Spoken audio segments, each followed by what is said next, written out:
Olá, seja bem-vindo a esse nosso bate-papo de hoje. Vamos falar a respeito de um pequeno livro feito por Cícero, o grande orador romano. Esse pequeno livro é uma joia, uma preciosidade.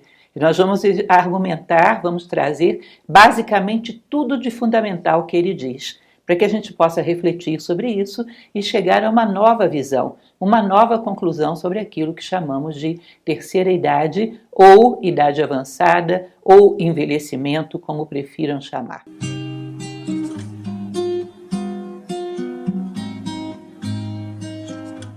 Cícero, que viveu entre 103 a 43 a.C., tem uma obra bastante interessante e é um personagem histórico muito marcante, divisor de águas. E Cícero tem um pequeno livro que tem um assunto que vem muito ao nosso interesse hoje. Chama-se Saber Envelhecer. Ou seja, nós temos uma economia que cada vez mais vai ampliando o seu mercado para abranger pessoas de terceira idade, porque isso é necessário. A longevidade aumentou e, portanto, as pessoas têm mais tempo ativo e devem ter, porque a atividade faz bem ao ser humano. E nós temos que começar a pensar a respeito desses estereótipos que se criaram contra a velhice, contra a terceira idade, quanto àquilo que a gente chama ironicamente muitas vezes de melhor idade, quando na verdade pensamos que seja a pior. Nós temos que parar e raciocinar um pouco sobre esses estigmas, sobre esses preconceitos, que são todos eles muito infundados, por falta de uma reflexão básica, mais aprofundada, que nós vamos procurar fazer aqui em cima dos argumentos de Cícero. Esse livro ele é baseado num diálogo imaginário entre personagens históricos que existiram de fato. Quando acontece o diálogo, criado na imaginação de Cícero, Marco Catão, que é o condutor do diálogo, tinha 84 anos, que ele conversa com dois personagens bem mais jovens que ele, que são Cipião e Lélio. E ao conversar com esses dois, eles vão tratando desse assunto, do envelhecimento, as suas vantagens, as coisas que se ganha com a velhice, como se pode ver essa idade com lucidez. Vamos lá, então? Sejam bem-vindos ao Saber Envelhecer de Cícero. Primeiro argumento dele, que eu acho ótimo, ele diz o seguinte: quem não sabe ser feliz não vai ser feliz em idade nenhuma. Não é na longevidade, não é no envelhecimento que ele vai ser particularmente infeliz. Ele é infeliz pela vida inteira, porque ele não sabe lidar com a vida, sempre está brigando com a vida, não aceita o momento que ele vive. Portanto, é muito provável que aquele que não sabe ser feliz na juventude, nem na idade adulta, não vai saber ser feliz também no envelhecimento. Não pelo envelhecimento em si, mas pela sua postura inadequada diante da vida. E aí ele vai concluir uma coisa que é bastante óbvia. Todos aqueles que não querem morrer jovens querem envelhecer. Você tem que fazer uma opção clara. Ou você quer morrer muito jovem, que eu acho que ninguém quer, ou você quer ter longevidade. Ter longevidade significa viver a velhice da melhor maneira possível. É uma decisão importante que tomemos. E que uma vez que a tomemos, nós possamos encarar com seriedade aquilo que nos propusemos a fazer. Há uma sabedoria em aceitar a proposta da natureza. Ele diz que brigar com a natureza é como brigar com os deuses, segundo a tradição politeísta romana, não é? Brigar com os deuses, ou brigar com Deus, ou ir na contramão da natureza, que é uma expressão que sempre uso, que é uma caminhada tremendamente ingrata. Temos que entender que a vida tem lógica, tem sentido. Ela não é um conjunto de coisas aleatórias onde só existe uma idade que tem sentido, que é a juventude. Isso é uma interpretação materialista que dá um valor excessivo a uma característica da juventude, que é a energia física, quando temos uma série de outras qualidades, talvez até maiores do que essa. Então imaginem como se a vida fosse uma viagem de trem, onde você desce em cada estação e nessa estação você procura viver o melhor que ela tem para te oferecer. Eu desço nessa estação, nessa cidade, vou lá, vejo tudo que ela tem de melhor para eu aprender, tudo que ela tem a me ensinar, tudo que eu posso vivenciar ali. E volto para o trem com os braços repletos de frutos, ou seja, de experiências que eu recolhi daquela estação. Vem uma próxima estação, eu faço a mesma coisa. Vivencio aquela parada da melhor maneira possível, volto para o trem com mais e mais experiência. E assim vou saboreando cada estação da vida. Em todas elas há muito que aprender, em todas elas há muito que vivenciar. E isso dá ao homem um estado de estar em paz com a vida, caminhando de braços dados com a natureza, aceitando as propostas que ela coloca e não brigando com ela e indo na contramão da natureza, que é uma briga ingrata, não temos chance de vencer. Vamos sempre estar saindo em desvantagem e infelicidade e com sensações de perda. Então, continuando, ele vai dizer: bom, há uma sabedoria então de aceitar e ir coerente com a proposta da natureza. Uma colocação que eu coloco para vocês, que eu ponho para que a gente pense é: bom, a tecnologia com certeza está aumentando a longevidade, não temos que discutir isso. Hoje já é bem mais comum do que no passado sabermos de pessoas com 100 anos de idade, por exemplo. Isso já foi muito raro no passado. Já houve tempo de considerarmos uma pessoa com 40, 50 anos uma pessoa muito madura. Hoje ainda é uma pessoa, um adulto jovem nessa idade. Temos ainda muita coisa pela frente. Portanto, a longevidade é provável que continue aumentando. Mas isso tem um termo. Ou vocês acreditam que um dia não morreremos mais? Isso é um fato insólito na natureza. Todas as coisas têm um ciclo de nascimento, desenvolvimento, maturidade, velhice e morte. Essa é uma fórmula da natureza. Ela considera que essa é a melhor maneira para que retiremos experiências da vida, sintetizemos essas experiências e possamos sair daqui para recomeçar sem os traumas, sem as lembranças negativas, para quem acredita nesse processo, evidentemente. Então, nós poderíamos pensar, bom, a imortalidade é impossível. Mas se ela fosse possível, ela seria desejável? Será que essa nossa fórmula de continuarmos numa vida só indefinidamente seria a melhor fórmula? Seria a que mais favoreceria a nossa evolução, o nosso crescimento? Eu acredito que não. Eu acredito que a natureza sabe o que faz. Ela sabe que num determinado momento as nossas memórias negativas geram um fardo que não nos deixa mais caminhar. Num determinado momento é necessário cortar essa memória negativa e sair só com aquilo de positivo que reunimos, só com a boa experiência, só com aquilo que nos fez crescer. Mas é um caso para você pensar, será?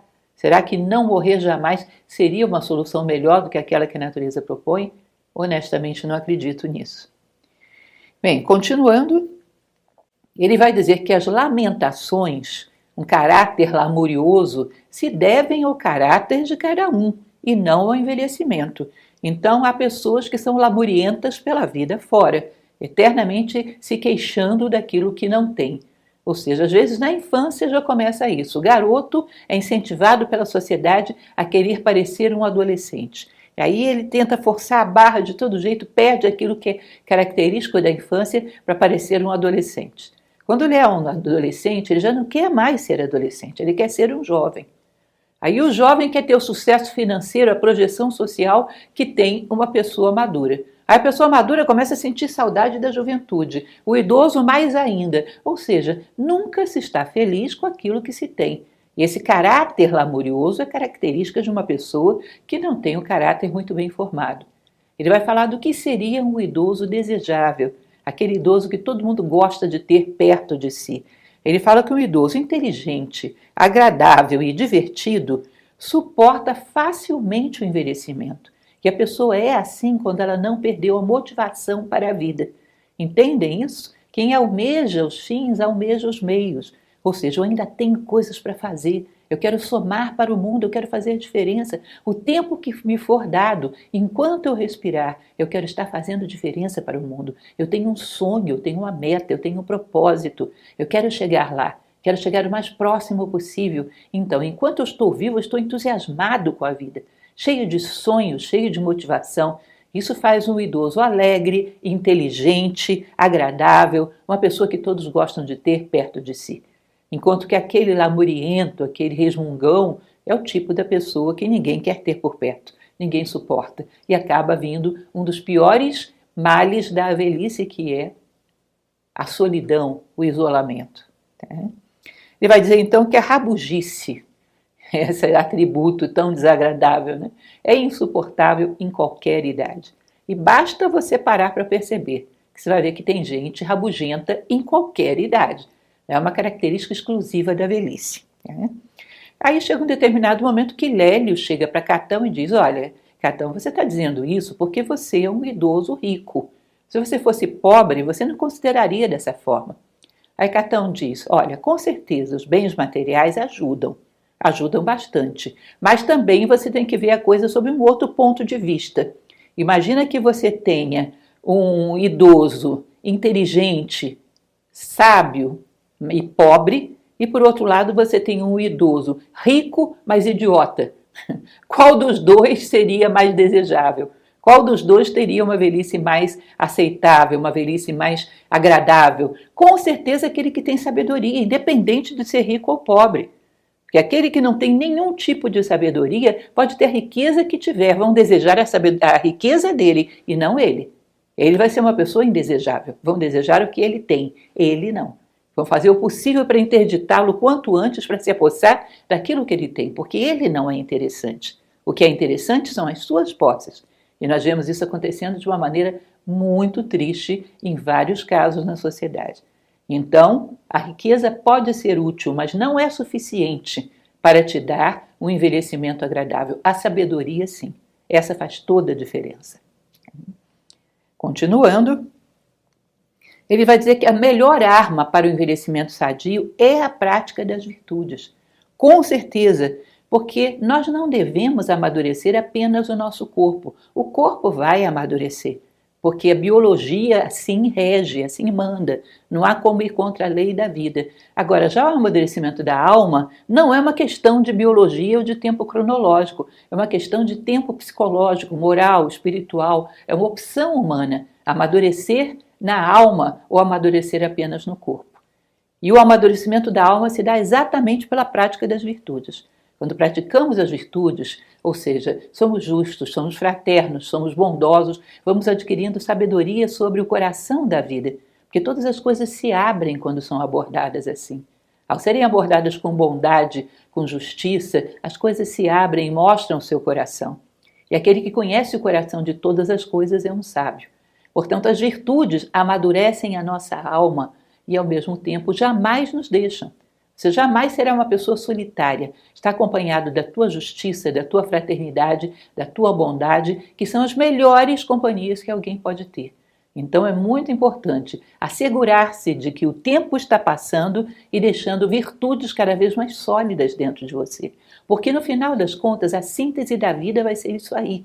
Quando você se colocar diante da morte e perguntar o que valeu a pena, o que fez diferença, você vai perceber que foram os teus atos de justiça, de fraternidade, de bondade, de integridade, de generosidade. O resto todo é um mero conjunto de banalidades que o tempo vai levar.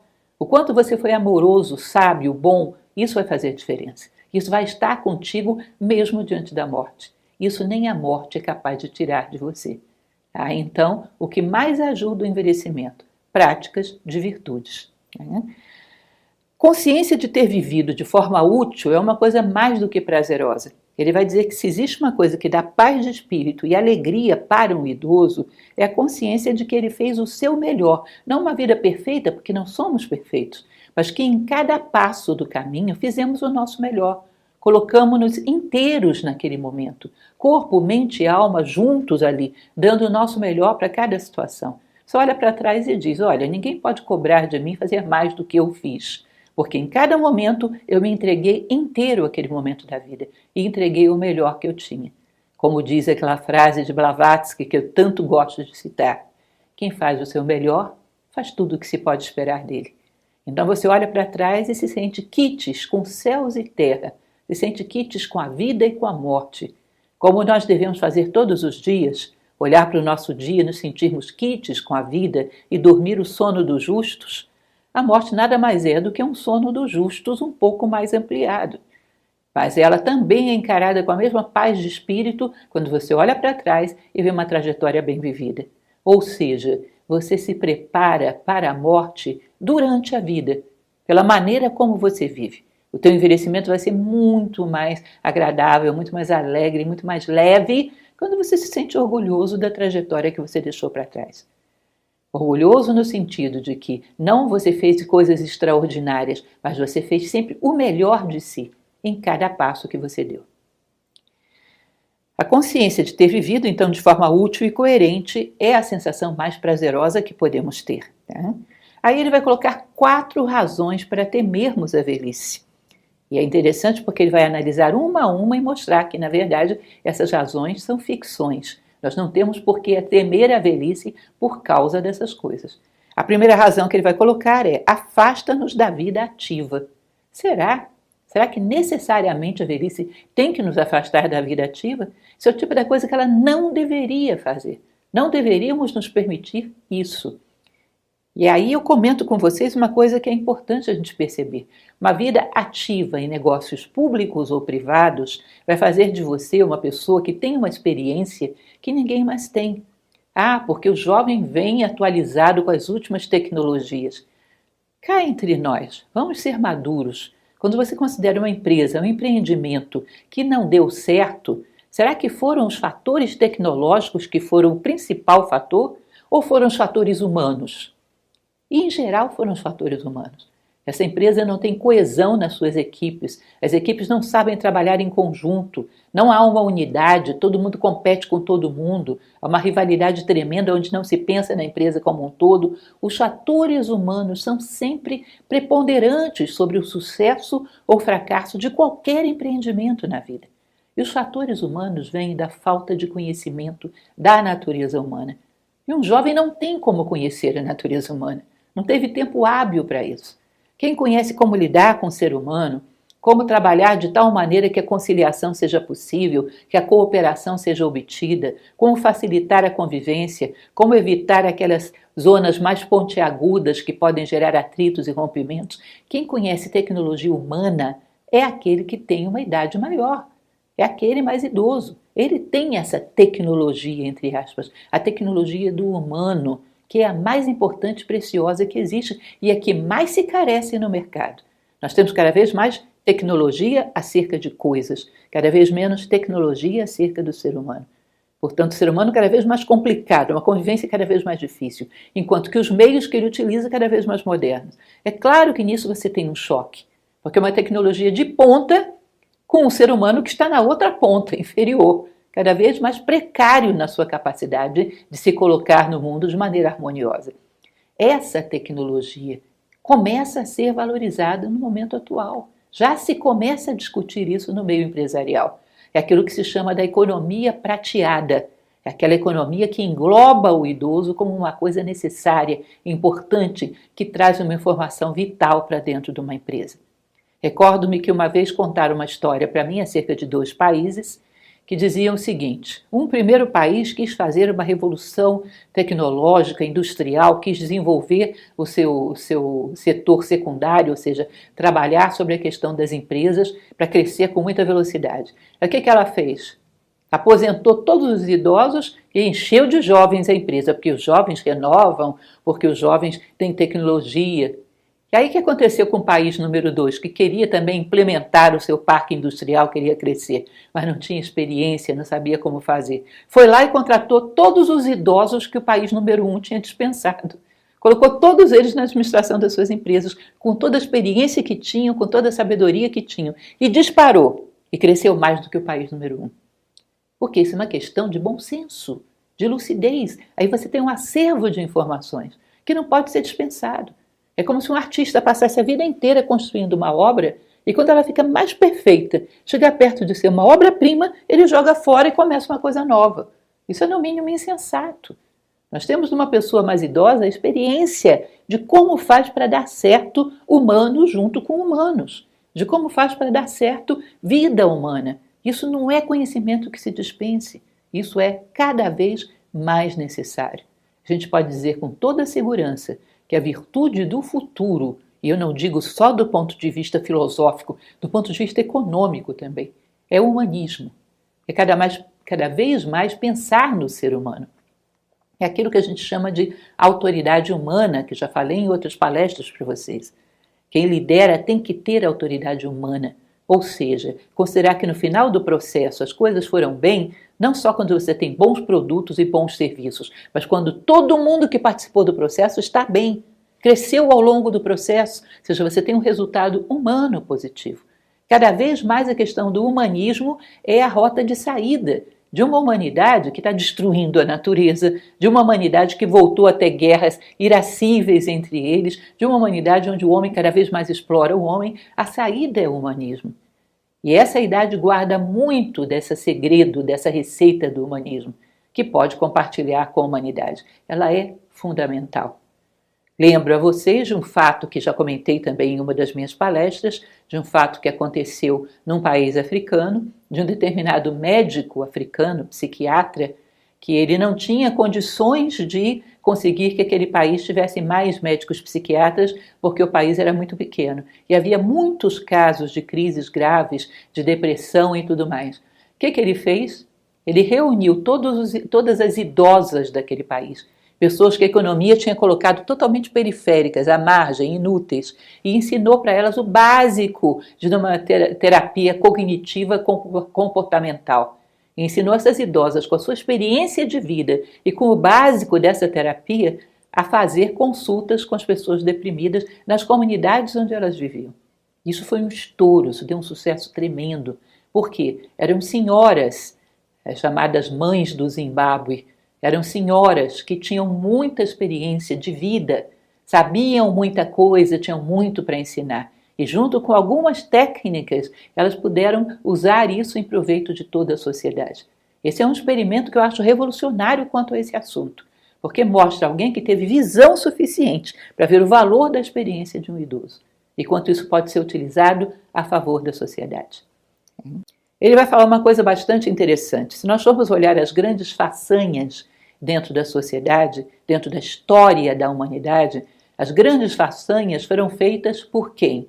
Por reis, generais e líderes excepcionais. Reis, generais, líderes excepcionais. Vocês acham que eram jovens? Não eram. Eram pessoas maduras. Eram pessoas que sabiam, tinham experiência de vida. Estavam ali para conduzir, não só segundo técnicas de estratégia, elas estavam ali para conduzir segundo um conhecimento profundo da natureza humana. E essas pessoas é que fizeram história. Interessante percebermos isso. As virtudes da juventude, que são força, agilidade física, rapidez, não fazem história. O que faz história, na verdade, são as virtudes de uma pessoa madura, que é saber lidar com o ser humano, saber conduzi-lo, saber chegar ao resultado desejado, conduzindo o ser humano da melhor maneira possível. Ah, mas o jovem pode ter uma certa maturidade. Pode ter também, mas são casos excepcionais. Em geral, a maior parte da juventude é muito irreflexiva. E essa irreflexão faz dele um precipitado, faz dele uma pessoa que supõe reações dos demais que não são corretas porque ele não tem experiência de como o ser humano reage. Portanto, é muito raro que um jovem tenha uma maturidade excepcional a ponto de gerar um fato histórico. A grande maioria dos homens que geraram fato histórico eram homens maduros, homens que tinham profundo conhecimento da natureza humana. Esses foram lá e conduziram a humanidade e fizeram história. Como podemos dispensar isso de uma hora para outra?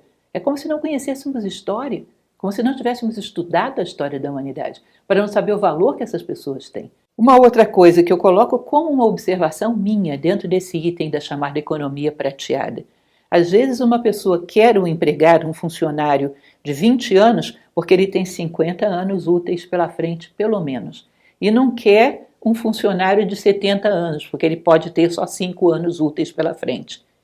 Se você pegar a maturidade, a inteligência, a sabedoria de uma pessoa de 70 anos que tem essa maturidade, ela em 5 anos pode realizar coisas mais produtivas do que muitos jovens farão em 50. Não tenha dúvida, o tempo não é uma coisa tão matemática quanto vocês pensam. O tempo, quando se reflete sobre realidades humanas, ele tem um monte de subjetividades. Ou seja, um homem maduro, um homem com profundidade, um homem com conhecimento da natureza humana, faz em 5 mais história do que o outro imaturo e reflexivo vai fazer em 50.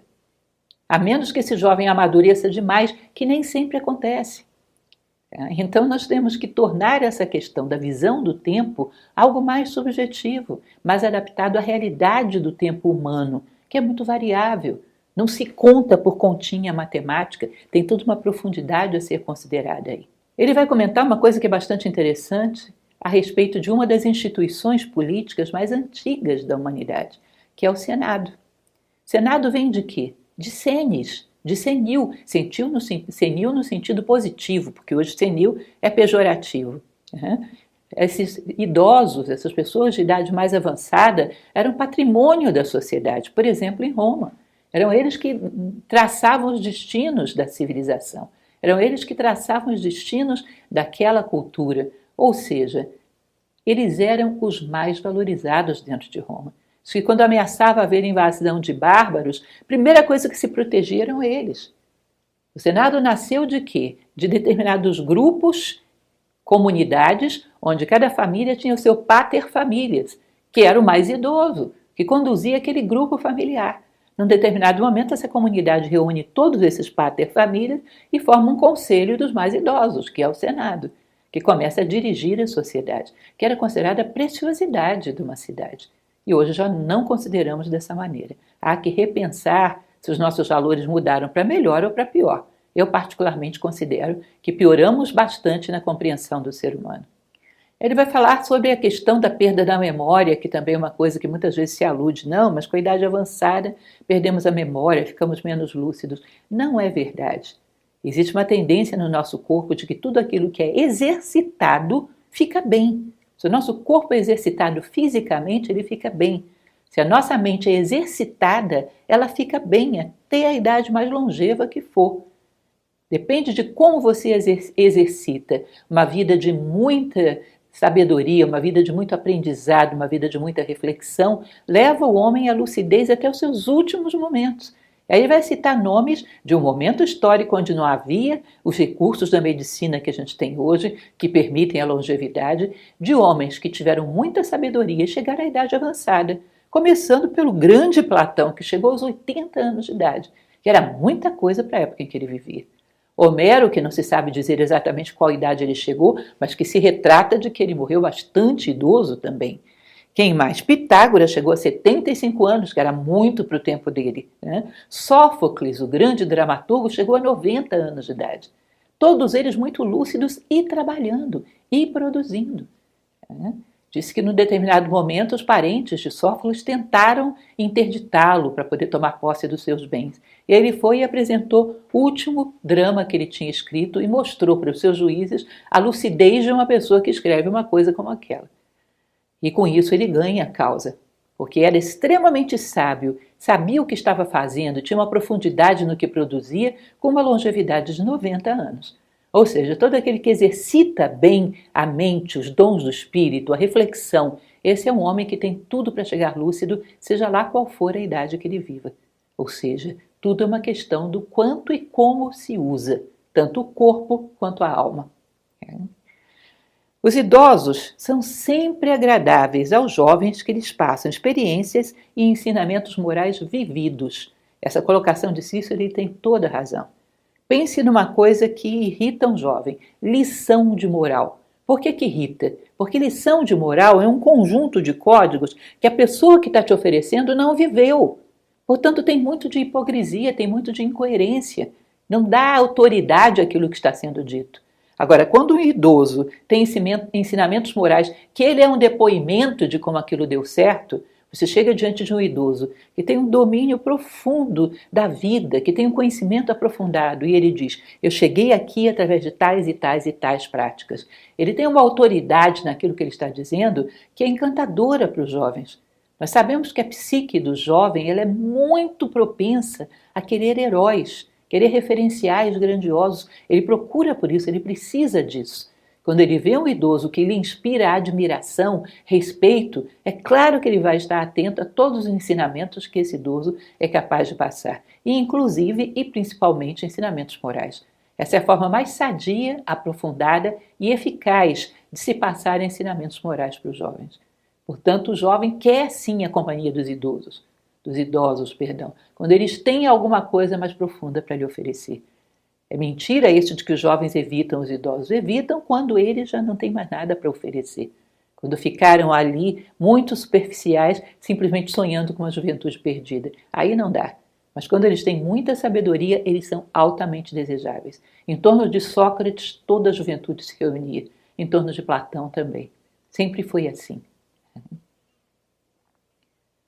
Procurar estudar coisas novas. Esse é um aconselhamento de Cícero que eu acho muito interessante. Ele diz algo que eu não sabia, que eu achei bem interessante, de que Sócrates, já com idade avançada, começou a aprender a tocar a lira. Ou seja, ele já numa idade onde normalmente as pessoas dizem não tem que aprender mais nada, não dá mais tempo. Ele estava interessado em aprender coisas novas. E o próprio Catão, que é o narrador desse diálogo, ele diz: eu comecei a estudar literatura já com idade avançada. Eu acho que eu tenho muita capacidade de aprender muita coisa nova, eu tenho ânimo de aprendiz, eu tenho sede de saber mais, enquanto eu respirar. Eu tenho sede de ir além de onde eu estou. Ou seja, ter ânimo para aprendizado de coisas novas, isso é muito importante. Significa que eu ainda acredito em mim, eu acredito que ainda é necessário aprender mais, que eu posso ir além, que eu posso dominar mais setores da vida, que eu posso compreender ainda melhor a vida. Ânimo de começar coisas inovadoras, coisas que não havia na sua vida. Isso é muito importante, dá muita garra, dá um espírito renovado para o idoso. Segunda razão para temer a velhice: falta de vigor que enfraquece o corpo. Ele vai dizer que cada idade e espécie tem os seus limites e deve aproveitar bem aquilo que tem. Cada espécie, animal, humana, cada ser tem uma força que lhe é própria. Você não vai ver um jovem se lamentando porque não tem a força de um touro. Touro é touro, ser humano é ser humano. E sempre, em qualquer idade que você estiver, em qualquer momento da sua vida, vai haver quem seja mais forte e mais fraco do que você. Não há que ficar brigando e competindo para ser o mais forte do mundo, mas aceitar, fazer com aquilo que a vida te ofereceu o melhor. É como se a vida te oferecesse um palco. Pode ser do tamanho que for, dentro dele eu subo e dou o meu show. Eu faço o meu melhor com aquilo que me foi oferecido, com a matéria-prima que me foi dada. Ou seja, não sei quanta força física vou ter, vou me exercitar para chegar nas melhores condições possíveis. Porém, com aquilo que eu tiver, eu vou fazer o meu melhor. Eu vou dar um show em cima da matéria-prima que me foi oferecida. Sempre sabendo que força física não é um valor preponderante sobre os demais. A inteligência, os valores são muito mais importantes do que a simples força física. Aceitar aquilo que me é oferecido em cada idade. Ele vai dizer uma coisa muito interessante, que se a importância e o renome viessem de bíceps, seriam os atletas de halteres os grandes homens da história. A história valoriza sabedoria, inteligência, talento, justiça, sensibilidade à beleza. É isso que a história valoriza, e não aqueles que carregavam peso. Não foram esses que entraram para a história. Ele vai comparar um atleta, que nunca tinha ouvido falar, um Milon. Diz que esse Milon foi capaz de suspender um touro. E aí ele vai colocar do outro lado Pitágoras, que suspendia apenas uma consciência cheia de sabedoria. Ele vai dizer qual dos dois entrou para a história. Na verdade, ninguém nem saberia que Milon existiu se ele não tivesse citado. Milon que suspende um touro ou um homem que é capaz de elevar sua própria consciência. É evidente que a história sabe dizer o que tem valor e o que não tem. Ela depõe a favor daquilo que tem valor. Ou seja, ter muita força física. Será que isso é tão necessário assim e é tão importante em todos os momentos da nossa vida? Eu acho que em toda a vida a sabedoria é muito mais importante do que a força física. É claro que é necessário termos uma certa disposição física. Isso é bom, isso é sadio. Mas colocar isso como um valor máximo, não, já é um exagero, já é uma perda de foco. Ele vai dizer que a responsabilidade de formarmos novas gerações nos concede vigor, porque nos sentimos necessários. É olhar para dentro de você e perceber que o tanto de sabedoria que você reuniu, de domínio sobre a vida, de conhecimento profundo da natureza humana, olhar para a humanidade e perceber o quanto ela precisa disso e sentir como uma missão passar isso adiante. Isso faz com que você se sinta necessário. E quando você é necessário, não tem por que estar angustiado. Percebe que o mundo precisa de você, precisa do recado que você tem a dar, precisa da tua palavra sagrada, precisa daquilo que você veio acrescentar ao mundo, que você detém um conjunto de informações que pode não ser o maior do mundo. Cada um conquista coisas muito diferenciadas, em níveis diferenciados, mas o que eu tenho é muito para uma humanidade que carece de tudo quanto a conhecimento da alma humana. O que eu tenho pode ser muito útil para outras gerações, para jovens que estão chegando agora. E se o que eu tenho é válido, tem valor, eu sou necessário. E ao ter necessidade, ao perceber que o mundo tem necessidade de mim, eu me sinto muito mais animado, estimulado, com vigor para viver a minha velhice com dignidade. Eu sou necessário, eu não estou à toa no mundo. Ele vai dizer também uma outra coisa super interessante, que a perda de forças na velhice muitas vezes não tem tanto a ver com o envelhecimento, tem a ver com as extravagâncias que você fez na juventude. Na juventude é o momento onde mais abusamos do nosso corpo físico, pelas extravagâncias que são concedidas aos jovens como coisas próprias da juventude. Muitas vezes eles põem o corpo a desgastes extremamente desnecessários, que lá na frente ele vai pagar o preço por isso. Ou seja, você diz, nossa, como a velhice é ruim, como ela tirou a minha disposição física. Não foi a velhice, foi a juventude que tirou a tua disposição física. Porque se você vive bem, é provável que no envelhecimento esteja bem também.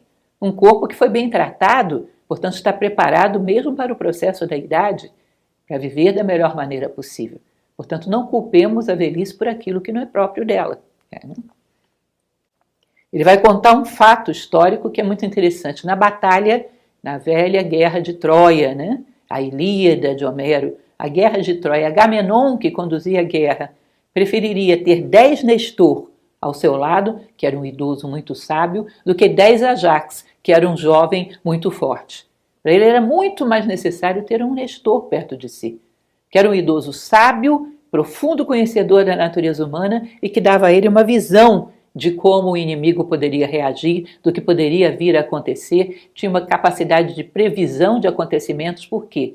Porque conhecia profundamente o mecanismo da psicologia humana. Portanto, poderia antecipar acontecimentos, era maduro, era lúcido, era sensato. Ele preferiria 1000 vezes ter 10 Nestor do que ter 10 Ajax ao seu lado. E isso é um fato, tanto que Nestor o acompanha na batalha inteira, certo? Em qualquer idade, como nós já falamos, sempre há pessoas que são superiores a nós e inferiores a nós em qualquer quesito que você pegue, inclusive na força física. Portanto, não se compare com ninguém. Faça o possível para que você tenha o melhor vigor físico, cuide da sua saúde, exercite o seu corpo e considere que aquilo que você tem é mais do que necessário, é mais do que suficiente para aquilo que você pretende fazer. Faltam forças se falta saúde. E a saúde pode faltar em qualquer momento da vida. Em qualquer momento da vida estamos sujeitos à doença. Portanto, cuidar para que o nosso corpo tenha saúde é uma necessidade não só na velhice, na vida inteira, porque está diretamente ligado ao adoecimento, à perda de forças. Nós temos que estar atentos ao adoecimento não só na velhice, na vida inteira. Portanto, se nós zelamos ao máximo pela nossa saúde, é provável que as forças não decaiam tão abruptamente assim, que vão seguindo um processo natural da vida, mas que não decaiam abruptamente se nós somos cuidadosos com a nossa saúde. Devemos aliviar o corpo com exercícios e boa alimentação. Ou seja, você alivia o corpo exercitando. Agora, você alivia o espírito exercitando-o também. Nós necessitamos aliviar não só o corpo, necessitamos aliviar o espírito. Se eu exercito o meu corpo, me alimento bem para poder ter um corpo vigoroso, o meu espírito, que é fundamental nessa idade, eu tenho que exercitá-lo através da reflexão, da prática de virtude, da compreensão profunda da vida, exercitá-lo alimentando com conhecimento, com cada vez mais aprendizados úteis e profundos, ou seja, você necessita um paralelismo do que você faz com o corpo fazer com o espírito. Nesse momento o espírito tem um peso até maior do que o corpo. Portanto, não pense em envelhecimento, vamos nos exercitar e vamos nos alimentar bem só nesse plano. Nos dois. Alimente bem o espírito e exercite-o através de uma constante reflexão sobre a vida, de uma constante busca da essência de todas as coisas, de uma constante busca de uma síntese que te permita entender melhor tudo aquilo que foi vivido. O idoso deve afirmar-se como ser ativo. Isso eu acho interessante, essa recomendação dele. Afirmar-se como ser ativo. Toda a natureza, ela funciona não por um processo de tirar algo e deixar nada. Ela funciona com o processo de tirar algo e colocar outra coisa no lugar.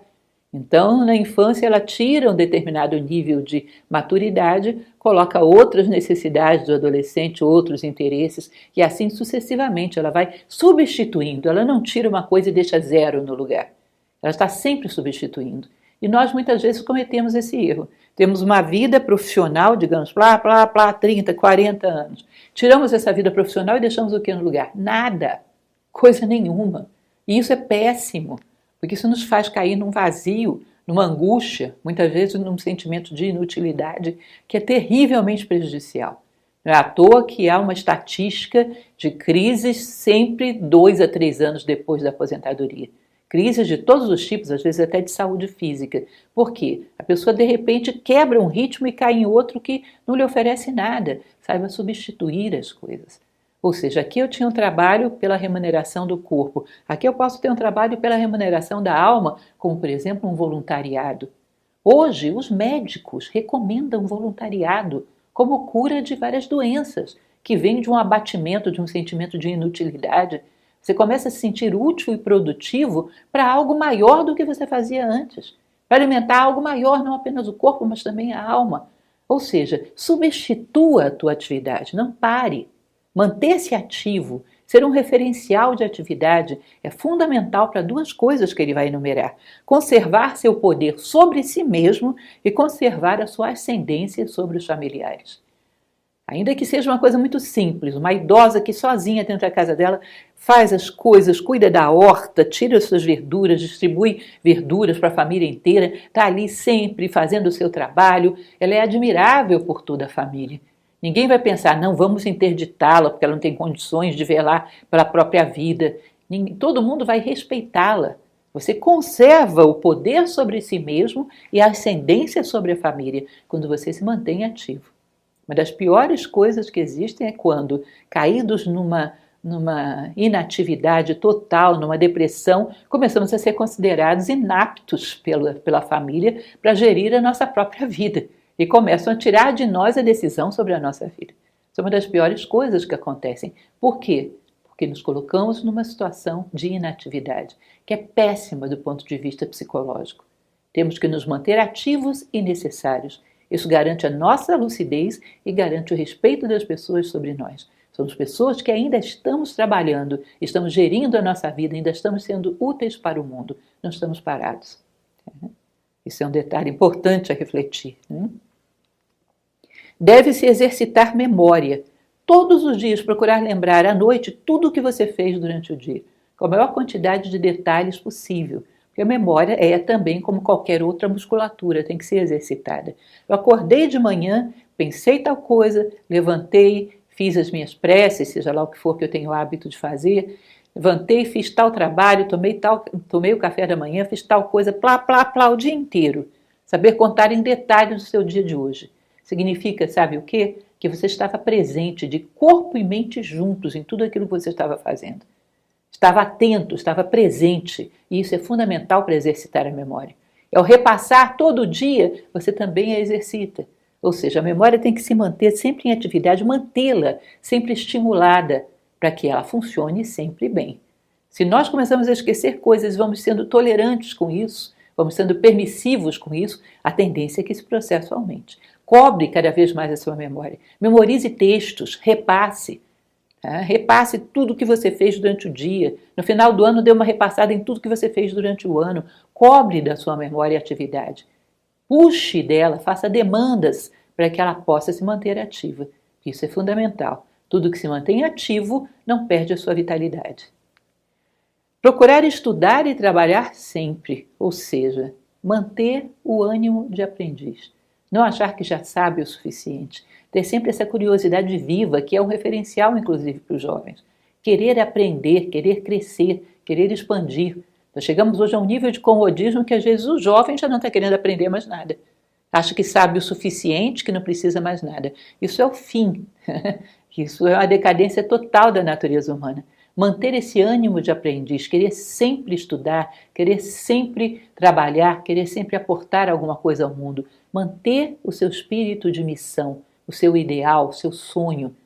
Eu quero chegar o mais próximo dele possível. Eu não vou parar de caminhar enquanto eu estiver vivo, enquanto eu respirar. Terceira razão para temer a velhice. Priva-nos dos melhores prazeres, melhores entre aspas, né? E aí o que ele vai colocar? Que reduzir prazeres grosseiros é como se você imaginasse que você tem, isso é um exemplo meu, claro, que você tem um balão daqueles dirigíveis, que tem aquela cestinha, que as pessoas viajam nele, aquele balão está todo amarrado na terra.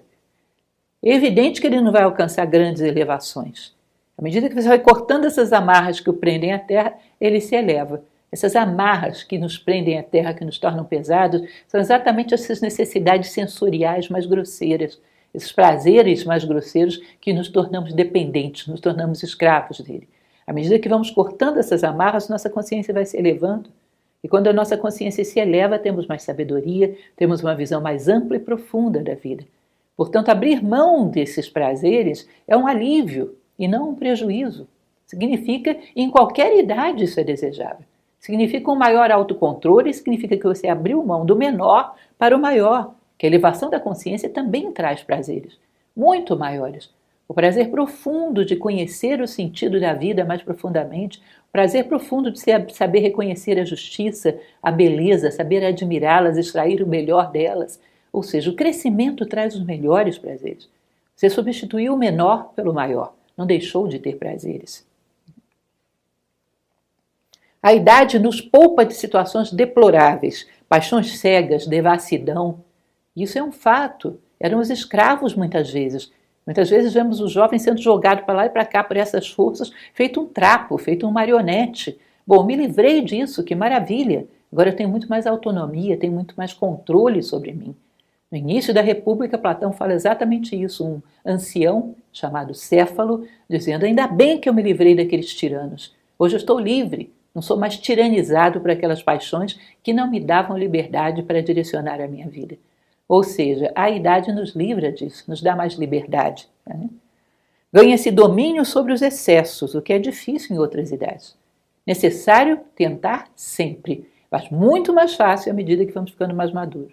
Domínio sobre os excessos. Sabemos encontrar aquilo que é essencial, que é fundamental, e direcionamos a nossa energia, a vida que é limitada, para aquilo que é essencial e aquilo que é fundamental. E assim vamos crescendo, vamos amadurecendo, vamos cumprindo aquilo que nos trouxe ao mundo, vivendo aquela nossa vida mais profunda, uma vida propriamente humana, vivendo os prazeres verdadeiramente humanos. Então, temos muito mais poder para cortar esses excessos. Loucuras e desperdício de vida no passado são coisas que, quando a gente olha, a gente não deve ter saudade, deve se lamentar. Olha quanta besteira, quanto excesso. Quando eu era jovem, como eu jogava minha energia e a vida fora por coisas vulgares, por banalidades.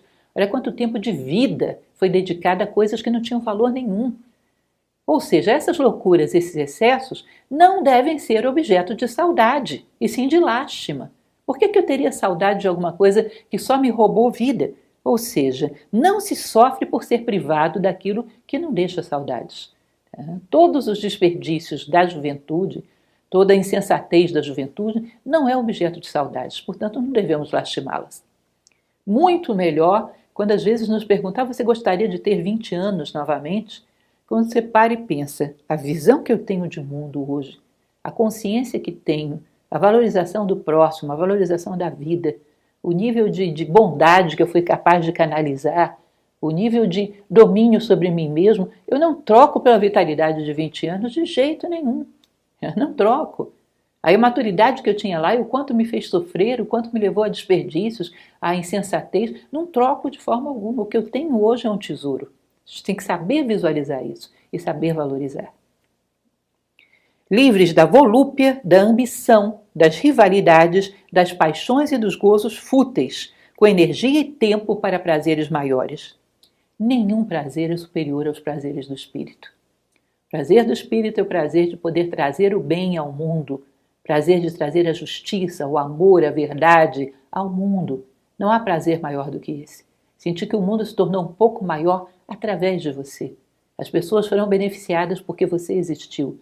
Esses são prazeres enormes, que não podem ser comparados a quaisquer outros que você tenha tido no passado.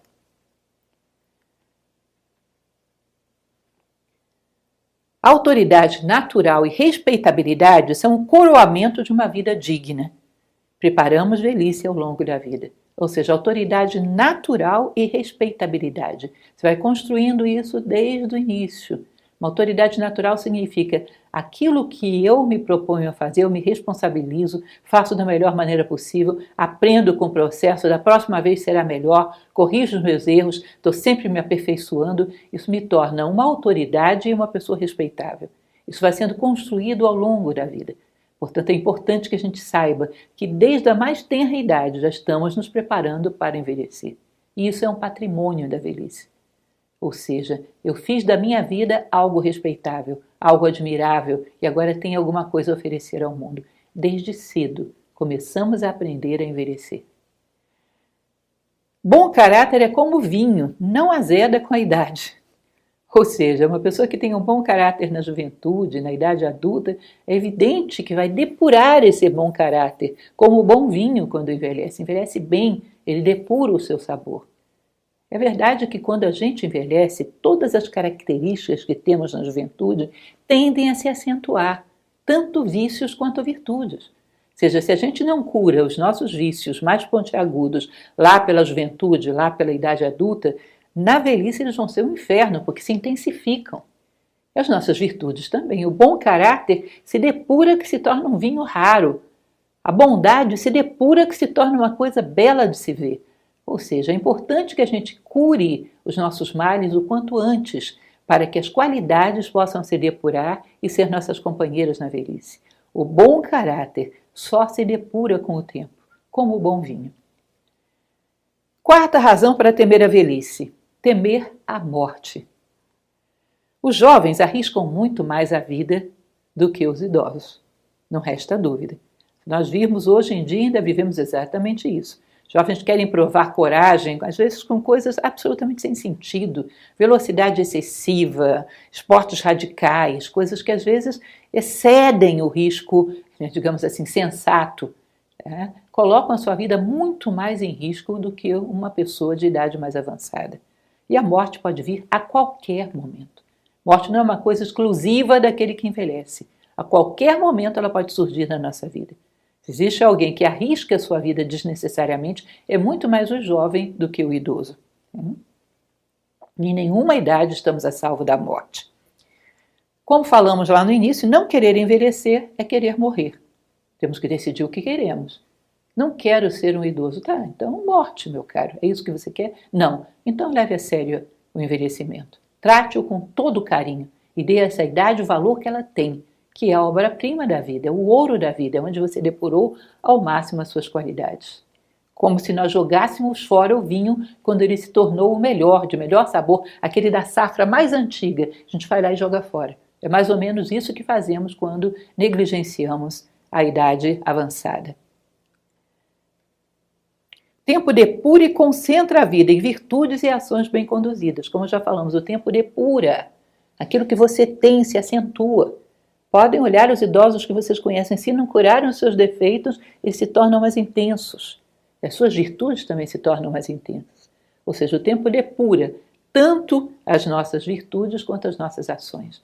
Temos que saber dessa equação e trabalhar conscientes dela.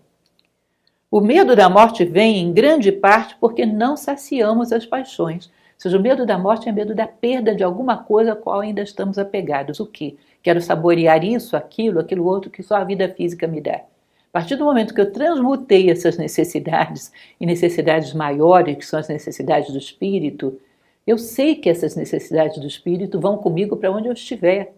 Que aquilo que perdura em mim é tudo que é espiritual. O espiritual não morre. A justiça não morre, a fraternidade não morre, a bondade não morre, o amor não morre. Portanto, quando eu tenho essas coisas que são eternas, eu tendo a ter confiança de que eu vou na mesma direção que elas. Isso não me dá medo. Mas quando eu estou preso àquilo que morre, àquilo que é passageiro, aí sim vem o medo. Ou seja, a troca dos nossos apetites, dos nossos prazeres, dos menores e banais e passageiros por aqueles maiores e eternos, nos coloca muito mais seguros diante da morte, sem medo. O que a morte pode tirar de mim? Aquilo que a vida já tirou, ou tiraria naturalmente. A vida já tirou o que tinha que tirar. Agora, o que eu tenho, a morte não pode tirar. São coisas eternas. Aquilo no qual minha consciência se apoia é eterno. Tem um texto de um pensador que eu gosto demais, que é Nilakanta Sirihan, que ele diz: constrói a tua barca. Quando você não tiver mais isso aqui, que é a barca da tua consciência na vida, o teu corpo físico, você tem que ter uma barca de valores eternos para a tua consciência continuar navegando. À medida que você cultivou esses valores eternos, a tua consciência mora nessa barca e continua a sua viagem. E quem pode interromper a barca de coisas eternas? Quem pode se colocar no meio do curso dela? Portanto, isso dá muita segurança diante da morte. Os sentidos externos enfraquecem e os sentidos internos se depuram. É curioso isso, né? Como a vida tem essa capacidade de compensação. Sentidos externos, bom, eu enxergo um pouco menos, eu ouço um pouco menos, mas eu percebo muito mais profundamente a alma humana. Eu sou capaz de ver no rosto de alguém os sentimentos profundos que há ali, a dor profunda que há ali naquele ser humano. Tenho muito mais capacidade de extrair de um acontecimento da vida o que ele está me ensinando, o que eu posso aprender com aquilo. Ou seja, os sentidos da alma se depuram e você é capaz de tirar de pouca coisa muita sabedoria. Ou seja, é uma substituição. É como se você imaginasse dois vetores. Tem um vetor físico, que é descendente. À medida que você vai vivendo, o físico tem menos forças. Mas tem um vetor metafísico, que é ascendente. À medida que você vai vivendo, vai tendo mais sabedoria. Chega um momento que os dois se cruzam. E ao invés de você descer com o corpo físico, você começa a subir com o espírito. E no final da vida está lá no alto, não está lá embaixo. Porque você não tem só um vetor, que é a vida física. Você tem o vetor do espírito. E ele te puxa para cima quando a vida física começa a declinar. Você termina com tanta energia quanto você tinha no início. Só que no início era física, agora é metafísica. E a energia metafísica também dá vigor. A energia metafísica também dá força. Você já deve ter ouvido falar daqueles antigos contos de mosteiros orientais, de artes marciais, onde aquele mestre, o mais idoso de todos, o mais sábio de todos, era aquele que nenhum jovem era capaz de derrotar. Ou seja, a energia metafísica, espiritual, também dá vigor, também dá capacidade de resistir às adversidades. É importante que a gente a valorize e entenda que a vida acontece com essa compensação. Devemos procurar, enfim, isso já é uma colocação minha, a Afrodite de ouro. A Afrodite de ouro é um atributo do qual os gregos falavam, que significa um ânimo por sempre buscar os seus sonhos, um ânimo por sempre fazer diferença, a garra, o idealismo propriamente dito. Esse idealismo, essa garra por alcançar os seus sonhos, faz com que você seja jovem em qualquer idade. Às vezes você tem um jovem que já não tem essa garra, já não tem sonho, já não quer alcançar nada. Às vezes a velhice nos pega muito cedo, essa velhice ruim, que mata a nossa alma. E pode ter uma pessoa de extrema idade que ainda tem sonhos e ainda luta por eles. É um idealista ainda em extrema idade. E isso é a chamada juventude eterna, a Afrodite de ouro, que todos nós devemos buscar. E eu concluo exatamente com uma reflexão sobre isso, para vocês pensarem. Para que a velhice não seja uma irrisória paródia de nossa existência anterior, só há uma solução.